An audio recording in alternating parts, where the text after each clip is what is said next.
How's this now? You heard it pop in. Yeah, I thought I had it. I must have had it on. Is that good enough? Okay.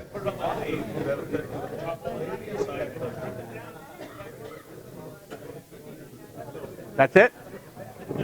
All right. Good afternoon. For those of you who don't know me, my name is Mike Lysenko. The call is N2YBB, and I am your newly elected Hudson Division Director. Is Jim Measy around? Jim Measy's not around. All right, I want to introduce him. Hard to believe, but this is the 14th annual Ham Radio University, a day of education to share ideas, experiences, knowledge, and fellowship among amateur radio operators. 14 years ago, this was the brainchild of Phil Lewis, N2MUN. Is Phil around? Is anybody from the board around today? There you go. All right. HRU this year is sponsored by the Long Island Mobile Amateur Radio Club, LIMARC, in conjunction with the New York City Long Island section of the ARRL. A special thanks and appreciation is extended to Briarcliff College for the use of the facility.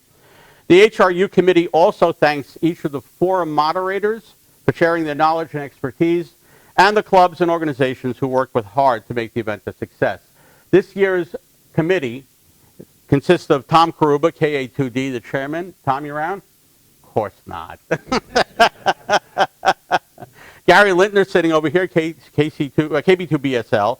Diane Ortiz, K2DO. Lance Howe, KA2EJD. George Tranos, past chairman, N2GA. John Melfi, John I know is sitting around here. Yay, W2HDB. Richie Citron, K2KNB, thanks Rich. Art Alterac, WA2KXE. Neil Heff, KC2KY, also a past chairman, standing in the back.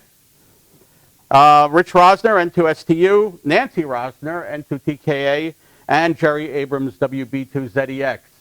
For those of you guys who are on the committee, why don't you just stand up and let everybody be recognized.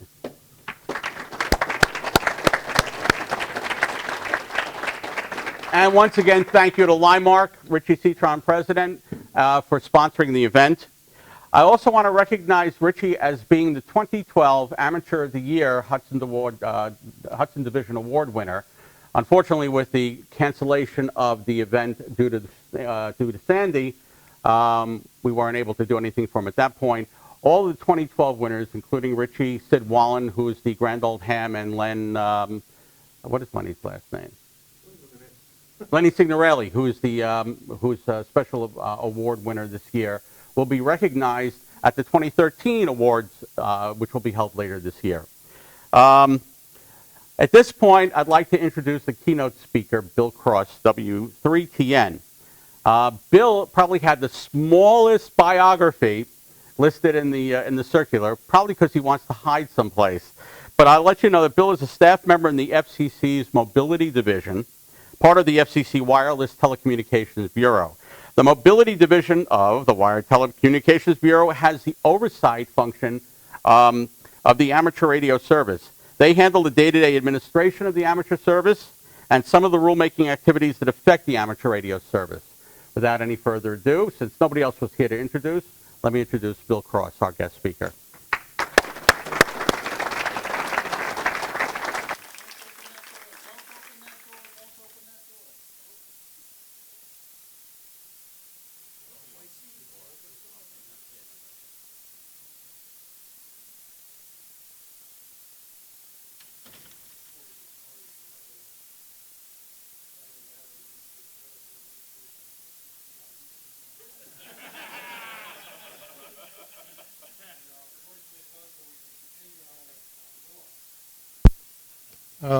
Okay, Gary, do you have audio?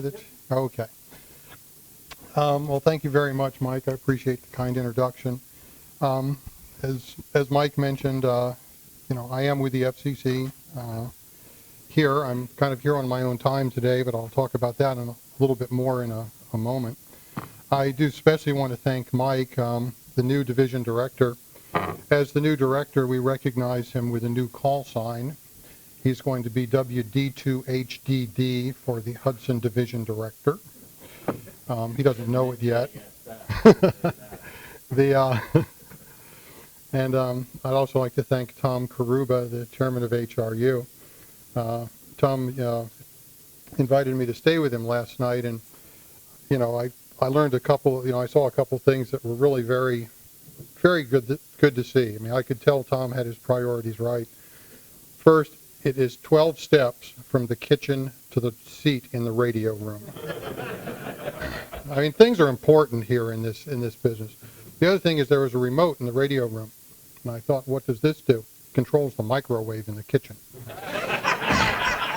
So Tom definitely has his priorities straight. And a thank to Nancy and Rick Rosner. They met me at the airport yesterday out at Islip and brought me over. And Jim Measy, too. As the section manager, he's responsible for getting a lot of information to you all and needs your help and has really a full-time job if he wants it. The section managers are very important in the ARRL organization. And from what I've seen this weekend and talked with the people, you all have a very good team here. And I'm sure that it will be a very successful time for you all as the members, but also for the staff. Now, how I came to be the keynote speaker was at Dayton last year. Mike came up and introduced himself. And we were chatting, and I'd mentioned that other staff members, I knew Riley had been here a couple of years ago, and he came back and said, man, this thing is great. You got to go. So we were talking about it, and I mentioned that to Mike, and then I found out later, actually I found out today, that they start talking about this in August, start putting the HRU together. And somewhere along the way I got an email that said, hey, would you like to be the keynote speaker? So it's like, okay, well, that sounds pretty good. So we worked it out, and everything worked out, and here I am. And it's been great. I've enjoyed the forums, the DX forums, and some of the other forums too this morning. To tell you a little bit about myself, obviously I am a ham. I'm W3TN. I've been on the air for about 45 years. I've had my license for 44 of them.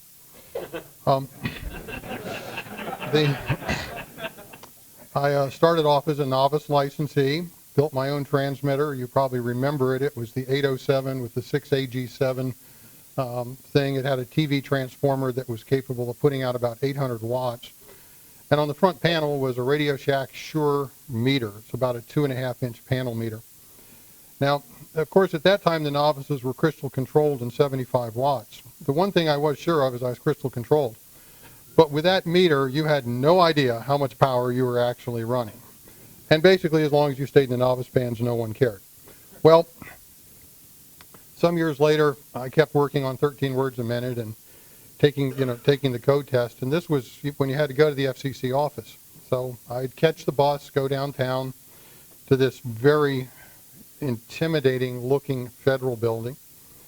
And on the 4th floor was the Washington field office. And the guy that was the engineer would give the test. First time, flat out failed 13 words a minute. Second time down, he said, well, you didn't get 13 words a minute, but you have 25 characters together in a couple of places. So why don't you go ahead and take the written exam? Okay, something's better than nothing. Little did I know. So I took the general class written exam, and congratulations, you now have a technician class license. Oh. At that time, the novices and techs did not share privileges. So you had novice equipment, and the techs were simply 30 megahertz and above. You were now effectively, congratulations, you're off the air. As soon as that license arrives in the mail, you're not on HF anymore. Boop. Well, that was quite an incentive to work on 13 words a minute, continue this process. And the third time through, I passed. So I had my general class license. Many years later, I got my extra in 1992 after I had made it to the top of the ARRL's honor roll, and that was something kind of left to do, so I did. It was a 20 word per minute thing, and sure enough, I failed that code test a couple times too, finally made it through. When someone told me the secret, this is the thing about ham radio. There's so many unwritten rules, and there's so many unwritten, so many secrets that someone has to tell you about it. Well, the secret was, since you're copying the code at 20 words a minute, when you're copying across the width of a page and you move your hand back, you lose a letter or two. The secret is fold the paper in half. So when you're returning to write on the next line, it doesn't take you as long. Then we had the multiple choice questions, and they were fine. Well, there was one question in there that you had to fill in the blank on, and the question was, what was the name of the cat? Okay, I'm looking at my copy, and I've got all the things down, and I've got this name here. It's P-E-E-T-C. Pete? That doesn't make any sense. You know, and I know that's wrong. And you're sitting there, you're trying to figure this out, and you've got to answer the question. You can't take all day. So I did the thing that the ultimate cop out to try to do it. You write sloppy and hope the VEs will give it to nah. Okay, the cat's name was Peaches, and what was happening was I was trying so hard, I took the A and made it into an E-T. So that was how I got P-E-E-T-C-H-E-S instead of P-E-A-C-H-E-S. So, okay, I got one wrong in a code test, passed that, and I'm thinking to myself, there's a lesson here. I'm never going to own a cat, and it's never going to be named Peaches. And that's how it is. We have a dog, a miniature poodle, that runs the show and gets anything she wants. At this point, as Mike said, I am an FCC staff member, but I really kind of think of it as the other way around. I'm a ham who happens to work at the FCC. My love is ham radio. It's not that I work at the FCC and happen to be a ham. So I'm on the air. I chase DX, work islands, do all that kind of stuff. My own interests are primarily the DXing and the DXCC Challenge Award and the Islands on the Air Award. If the mailman ever brings me the rest of the QSL cards, I should have over 800 of the island groups confirmed. And if you're looking for something to do that's not quite as phoretic as some of the DX pile-ups and things like that, chasing islands is an awful lot of fun. As you all know, the situation in D.C. with the government is kind of crazy and has been for quite a while. Trust me, I don't care for it either. As far as where things stand right now with the commission and with most government agencies, we still, right now, everyone is basically funded on a continuing resolution. The continuing resolution expires later this spring, and basically none of us know what's going to happen with that. In the bill that Congress just passed about the tax rates and all that, they put off sequestration for 2 months. And so we don't know what's going to happen to the agency budget the 1st of March either, and most agencies don't. And then in the meantime, they get to have a discussion about debt limits. So as far as work goes, we're employees, the government is our employer, and we really don't know any more than what there is in the press that comes out on that, except for the fact that in Washington, our local news tends to be the national news. Now, turning to the HRU here and really kind of why I'm here and what this is about. As working at the commission and being a ham and everything, I work with Part 97. This is our Bible. This is our rules. This is what allows us to exist and what establishes all of our privileges. And the first one in there is Section 97.1, and it's the basis and purpose. The basis and purpose of the amateur service is basically the reason we exist. It's the reason we have radios, the reasons we have spectrum. Among others, things that are included in the basis and purpose is to contribute to the advancement of the radio art, for us being a reservoir of trained operators, technicians, and electronic experts, and to enhance international goodwill.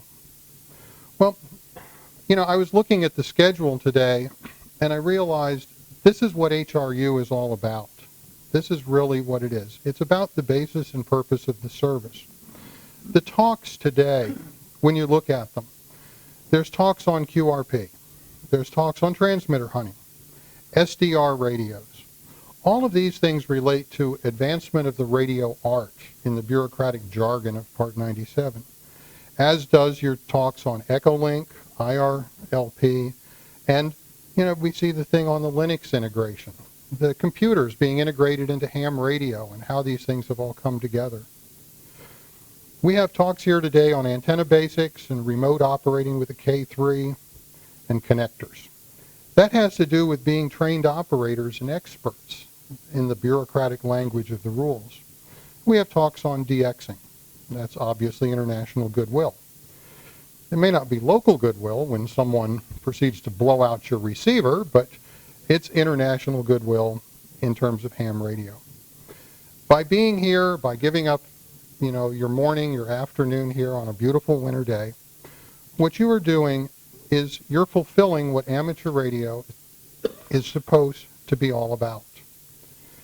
And you are to be commended for that. So I would like each of you to give yourself a pat on the back for coming here today.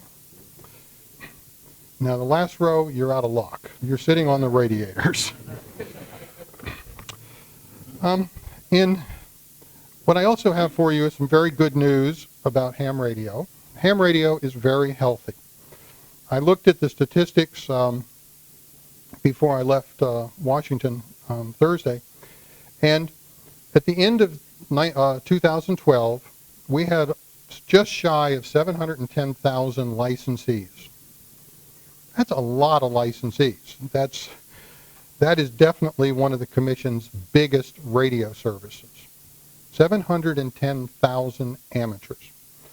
Now, almost 131,000 of you have amateur extra class licenses, about 18%. There's 163,000 generals, and there's 345,000 technicians in the amateur service. We still have novices, believe it or not. In the database, we still have 13,800 novices. When I was licensed, the number of amateurs was about 265,000, and it was like, it was just, I think it was close to 97,000 novices or something like that. It was a huge number. Now, that's good, 710,000 licensees. 5 years ago, you had 655,000 licensees. That was the low point for ham radio.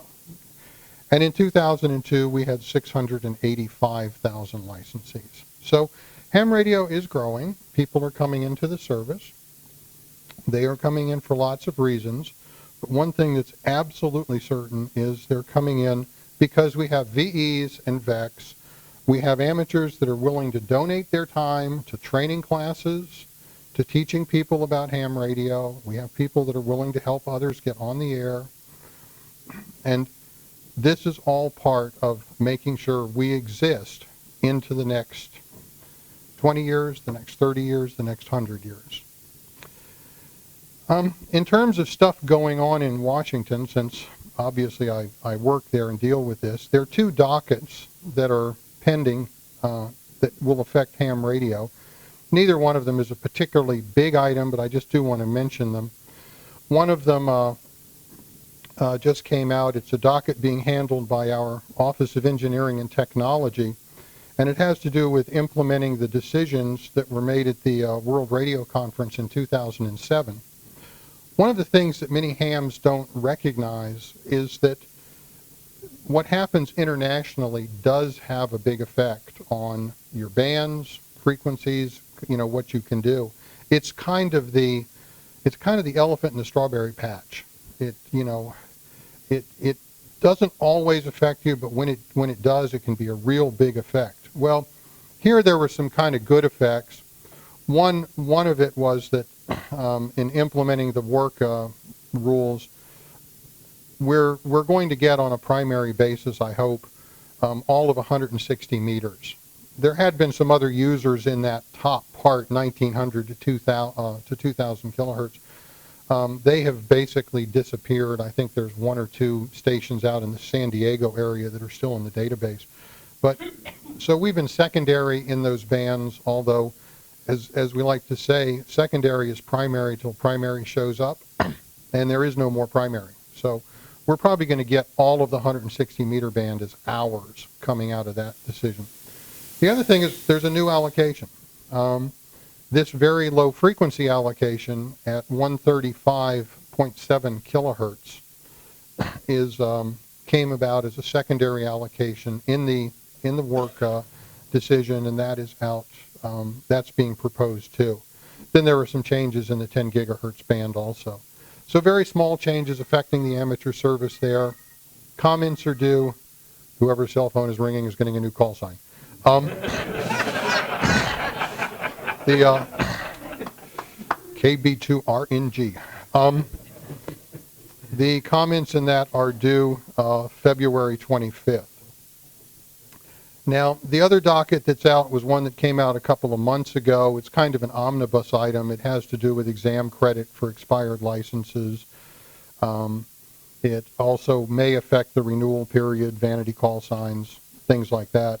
And the other thing it does is it will legalize your Moto Turbo system, where apparently a lot of people around the country bought these Motorola systems, and they kind of forgot to do their due diligence, like does this comply with the rules before we put it on the air? And part of it doesn't, the digital part, so we need to change around some emission designators to basically allow you to do what the capabilities of the system are. I looked at that quickly. 65 comments have been filed in that. That's a project I'm going to be working on later this year. Now, the other thing I just wanted to talk about, since this, I'm not on the company paycheck for this one, I didn't have to have my talk, run up a flag and everyone say okay. So I can kind of talk about the things that I wanted to briefly. And one of the things that's very interesting about my job is that I get to go both back and forth between being the regulator and being the ham. The ham's like this because I speak their language. Sometimes which consists of, are you out of your mind? Other times of which at least they feel like, I understood them. And someone else you call up, they don't understand hams. They just think you're crazy. So I do get to go back and forth, and this gives me an opportunity to kind of also sense what's on your mind and answer questions that people may have thought about or things that they've seen. And I just have some topics here I want to talk about briefly in here. The first is call signs. Call signs are one of the most popular things in ham radio. People are always talking about them, stuff like that. One of the questions that comes up is we look on DX Summit and we see call signs from countries that have, like, LZ 1812 ABC, and it's like, well, why can't we have 4-digit, numbers in our call signs? The call sign formats are specified in the international radio regulations, and they're also specified in the commission rules, in Part 2 of the commission rules. And we have call signs that are used for lots of different kinds of stations, and some of them, like aircraft stations, have multiple numbers in them, and they start with N. So you have conflicts, you have other types of radio services you've never heard of that, translator stations and some of the business things and some of the broadcast auxiliary stuff that have, really weird sounding call signs. Ours sound completely normal. And so we can't have the multiple numbers because many times it's assigned to other stations. Also, we would need to change Part 2 to allow that kind of thing. What we do have, though, is we have special event call signs that can be used for all kinds of special events, and they are. And the rules on call signs allow you to have numbers before and after the call signs. There's also kind of no reason to have these multiple numbers, call signs, as an assigned call sign. And people also ask occasionally, why can you not get a call sign that has a Q signal in it? Wouldn't it be nice to be W2QTH or W2QSL? Yeah, my own thought is probably not. It would probably be rather confusing, but the reason is the international radio regulations say you cannot assign call signs with Q signals in them. Now, vanity call signs. That's something people love to talk about, and I get lots of questions about. I saw some here today. There was a group that was a digital group, and the New Jersey Digital Group, and they got the call sign NJ2SG. There's a lot of them that are very just kind of, they're nice. They reflect someone's interests or a club, a club group, the name of a club, something like that. Some of them are pretty funny too. Now there's a couple out in the Midwest where both individuals, their call sign ends in COW. And you're sitting there thinking, what is this all about? Why would a woman pick a call sign that ends in cow? Is it a dairy farming family? Whatever. When you look at their webpage on QRZ.com, it's amazing what you can find out about people when they start writing about themselves. Some of them might even be true. But it stands for Condo on Wheels. What these two have is a mobile home that looks like, what's that? Tom Bodette will leave the light on. A Motel 6 cruising down a highway. And it's Condo on Wheels, and it's, they each have the COW for that. We looked at this long ago when the Vanity call sign system got started, and we do not censor call signs. There are some out there that, you really wonder why would someone pick that, and that's a very legitimate question. You gotta wonder who they're mad at or what kind of button they're trying to push. But we don't censor call signs. So with Vanity call signs, if you hear something objectionable, there's a very easy way to handle that, and there's a very easy way to get them to change their call sign. Let me ask you this. How much fun is ham radio if no one will talk to you? It's no fun. A lot of work putting up antennas, putting up that equipment, getting everything all set up, your computers, your logs, everything else, and here you are calling CQ with something that no one can stand. They won't talk to you. That's the best way to deal with those people, and it works.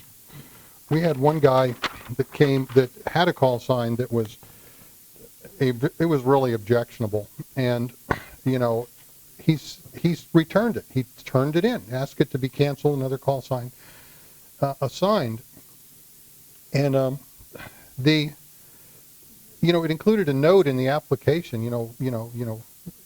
Why would this have been assigned? Well, I looked at it. It was a Vanity call sign. It was assigned because you asked for it. I mean, what are we supposed to do? Protect you from your own, whatever? I mean, no, that's not the role of the commission. We don't censor Vanity call signs. Another thing I get lots of questions about are repeaters. Now, repeaters are a love-hate thing in ham radio, and they are a source of more controversy and more antics than you can possibly imagine. The commission addressed this in 1987, and it basically said repeater coordination, if it's needed, should be done at the local level, because the local people involved in repeaters are familiar with local conditions and are the best ones to resolve this. A fight between people over repeaters in Great Falls, Montana is not an issue for Minot, North Dakota, Washington, D.C., Miami, or Long Island. And this is just kind of the reality of repeaters. They're local things. There are squabbles, and there have been some here that landed in Washington. I remember one with some years ago with a coordinating group up here. I think it was called TSARC. And it was a problem of kind of multi-state and multi-coordinators in different areas and all this kind of stuff. And much of it, when it comes down to squabbles on repeaters, it's primarily personality disputes, or it's egos, or someone is mad at a club, or they're mad at some person. And by getting on the repeater, they can get a lot of attention. Those things are all best solved locally. The worst that happens when you have a situation where a repeater has become a target of something, or there's competing interests within a club that aren't getting along, the worst that happens is that one channel can't be used because, that's of interference and stuff like that. Multiple coordinators were not something the commission anticipated would happen in 1987 when it came up with the repeater coordination decisions. But basically it said later that it expected coordinators to cooperate, and if there's a conflict between systems coordinated by different coordinators, the responsibility falls on the licensees, not the coordinators. The coordinators can recommend technical standards. They're there to help. They're there to try and minimize interference so everyone can live together cooperatively. But ultimately, the responsibility for what comes out of a station rests with the licensee. You can't blame the coordinator and say, well, I was coordinated, so interference is okay. That is not going to fly. And we are not going to decide who gets a channel. All frequencies in the amateur service are shared. Now, that brings up the question of enforcement. Enforcement by the Commission is done by the Enforcement Bureau, not the Wireless Bureau. Laura works in the Enforcement Bureau. She's convinced that there's probably about a dozen wing nuts loose in ham radio that are about 90% of her work, and she's right. One of the things we talk together quite a bit, and we work together, with this when need be. So we do have, communications within the different parts of the agency. Interference is a big complaint thing. And what people don't understand is that the prohibition in Part 97 is a prohibition against willful or malicious interference, not unintentional interference. So like in the DX forum this morning, the moderator there was talking about it, and he was saying, don't tune up on the DX station. That's absolutely right. But you hear people jump on the person, the infamous frequency cop, and you have to kind of sit here and think about it. Wait a minute, I'm in this pile up. I'm trying to work this DXpedition. It's a new band country, a new mode country, whatever. You're into it. The adrenaline's flowing. You want to get the contact. Well, so does that guy that tuned up on him. He's not doing it deliberately, probably. He probably just didn't push the split switch, or he doesn't know. There's no rule against unintentional interference. We've also had, and I've gotten these complaints about, something about we can hear this repeater at a certain time of day or something like that. Yeah, okay. There's something called propagation. So far, the Commission has resisted the temptation to try and regulate propagation. Thank God. You get a duct, on VHF or UHF, and suddenly you're hearing a repeater from far away. This is unintentional. In Washington, there's a hill that's in northwest Washington. It's on 16th Street, and this hill goes down, and it takes you right down to the downtown area, and at the bottom of the hill is the White House, and you just drive down the hill on the way to work. Well, the thing is, from that hill, there's nothing higher to the south. So at sunrise in the morning, if you're on 2 meters and you're at the top of Meridian Hill, we're hearing the guys on the Richmond repeaters. Well, their antennas are on top of broadcast towers and things like that. And it's just that sunrise thing there for about 10 or 15 minutes. You say hi to each other, and then it closes. That's unintentional. We're not interfering with their repeaters. They're not interfering with us. It's just that's the way physics works, when the sun's coming up.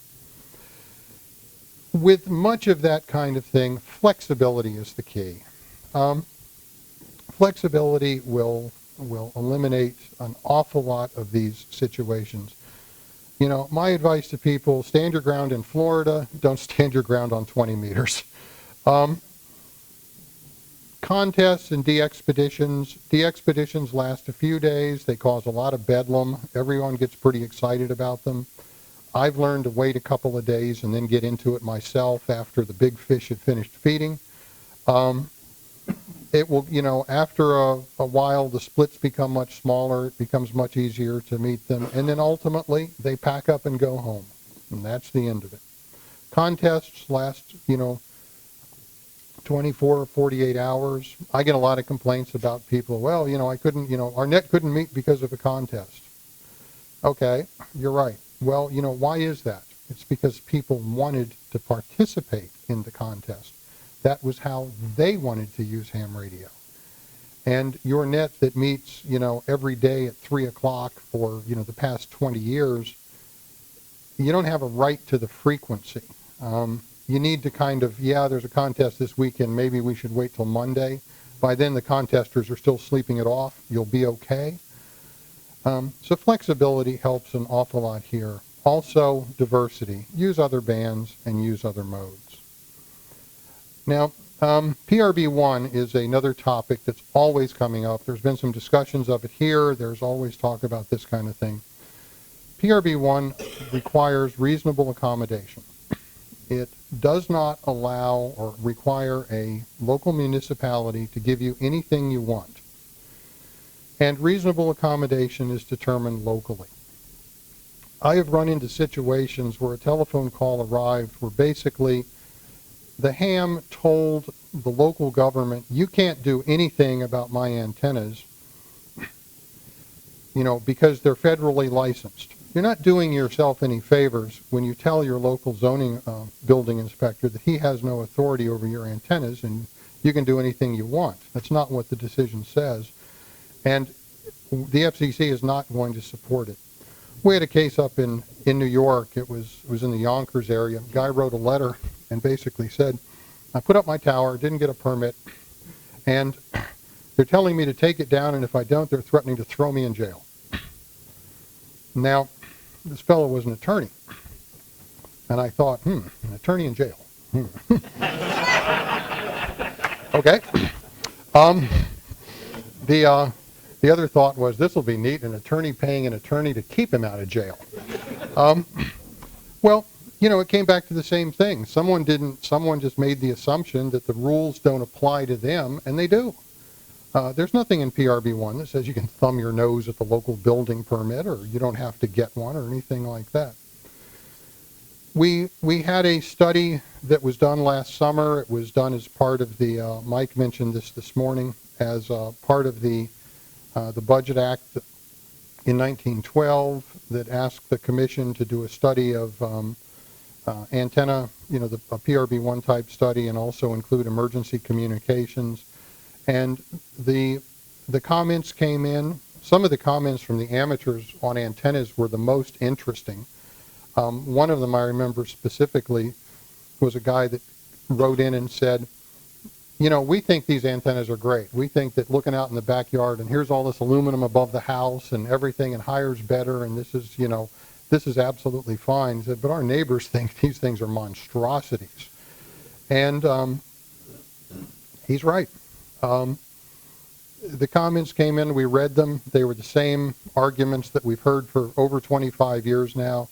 And basically the Commission is not in a position where we can make land use decisions that are going to apply, or at least for the amateur service that are going to apply, everywhere in the country. So it was turned back to Congress to consider the interests of all the parties and let us know what you want us to do. Emergency communications is the last topic I want to mention, I think. Oh, no, one more. Emergency communications is a huge part of ham radio. It is something that we spend a lot of time preparing for. We organize ourselves for. We, contact our local governments and get involved in. The emergency communications world, though, has changed incredibly in the past 10 to 12, 15 years, particularly since the September 11th bombings. The world of emergency communications has become far more structured than it had been before. One of the big issues that I keep reading about in the communications press is the question of who is an emergency communications provider? Who should be included in this? A big argument is that utilities should be included as emergency communications services. You hear about stories and the utilities say, well, wait a minute, we can't get in to fix power lines until the roads are cleared. So, you have that kind of thing that needs to be in there too. And who needs to be in there depends on the situation. Now, there's kind of a cliche that goes with this that all emergencies are local in nature or, a regional emergency.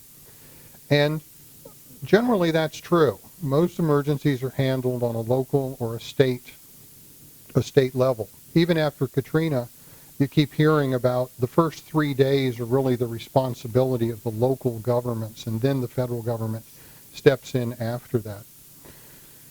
The planning for emergency response and emergency communications is generally done on that level. It's either a county level, a city level, it might be township or a state level. And that's the level on which the decisions are made about who needs access, what kind of communications are going to be needed, that kind of thing. Where you fit in with emergency communications is up to those that are in charge of emergency communications. It's not the FCC, and it's not you. It's those that are in charge of responding to it and addressing the emergency. Sometimes people get confused about that, and they maybe, shall we say, get a little over enthusiastic. The last thing I want to mention is that we have an absolutely fabulous licensing system. This is our VE and our VEC system. The system works extremely well. There are very, very few problems in that system. What many people don't realize, though, is that the system is a statutory system. It is provided for in the Communications Act, an amendment Congress passed back in the 80s that allowed amateur exams to be given by volunteers. One of the, in the statute is a limit on who can be a VE, who can sign off on an exam, who can give it. And the statute requires that person hold a higher class of license except for the amateur extra class license. Where this comes to the commission is many times we get requests from people that say, I can't find 3 VEs. Or, can a college professor give me my exams? What about a military officer at a base overseas? Or the town judge, my minister? That kind of thing. All of those people are honorable, very honorable. There's no question that college professors and military officers and judges, heck, they can marry you. Why can't they give you an amateur exam? There's no question that they could do it. It's just that the statute doesn't allow it. The statute requires that it be an amateur operator that holds a higher class of license. The requirement that there be 3 volunteer examiners is an FCC rule. That is not a statutory requirement, and it can be changed. That is one of the questions that's being asked in the docket that we put out a couple of months ago, was whether we should think about having 2 VEs instead of 3. And really what's driving that is remote testing. We do our banking remotely. You can take classes remotely, through the internet.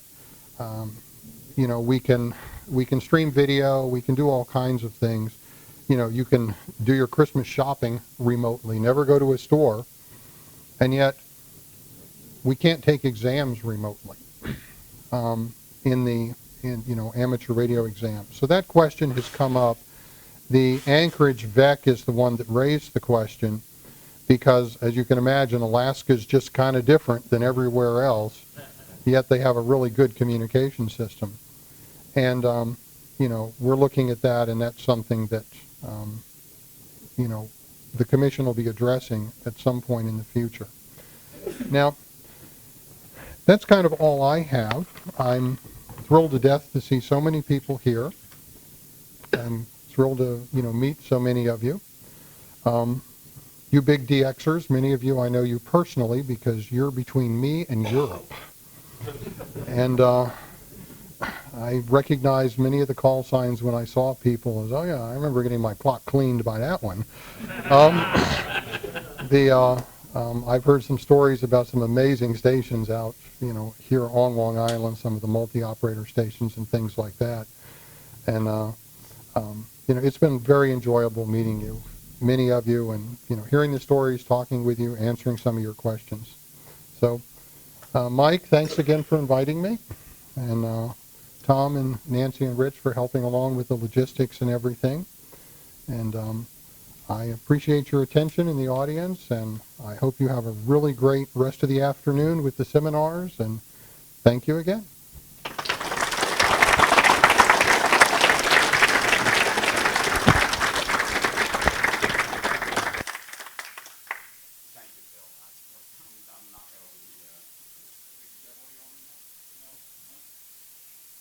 Now you do.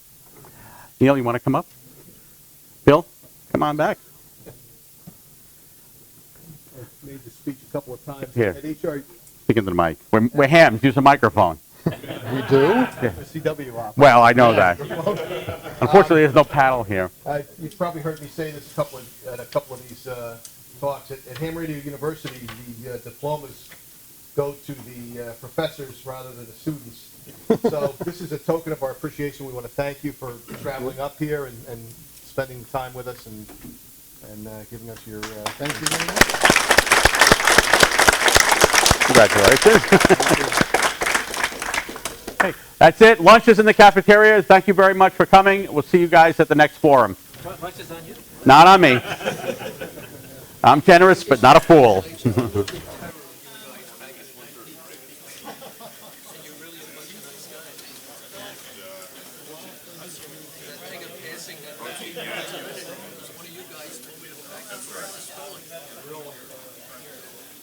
I'm not